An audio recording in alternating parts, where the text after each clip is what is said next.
Ultimately, was this a game of market share? Were they unable to take on the giant of Tencent?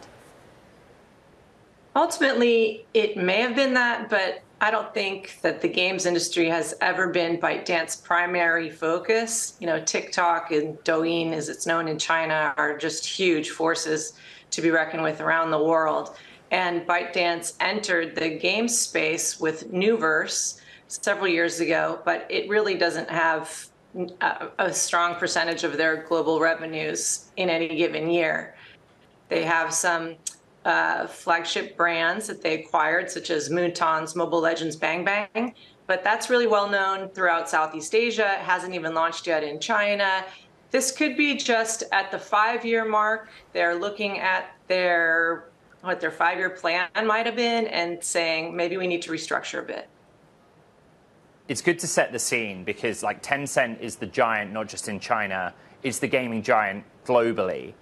And even if ByteDance kind of pulls back from the content title side, TikTok is such an in. Every time I'm on TikTok, there is some video games related content in there. Do you feel like that's kind of the secret weapon that ByteDance has to make money in gaming? Definitely. I think that TikTok reaches so many eyeballs around the world, and that a lot of those eyeballs see those ads and the user acquisition techniques that ByteDance has for game publishing globally, and that even if ByteDance completely shutters Nuverse, which is still not even confirmed, we should say clearly, that they will still benefit from the games industry globally because they will be part of the machine that helps acquire users for publishers everywhere.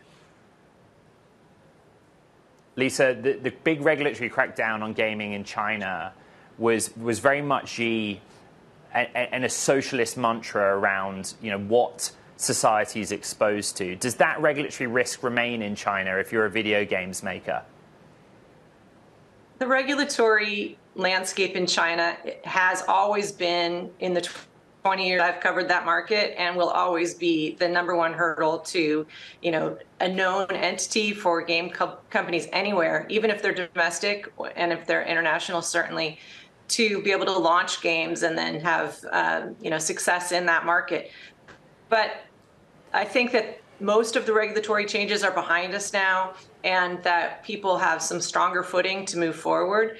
I think that as we look at regulations in China, as with all markets around the world, companies need to respect the laws of that country that they're trying to enter, and then, you know, there's still huge amounts of money to be made in the Chinese games market. Any given year, even this year, it's almost $50 billion in revenue in China alone.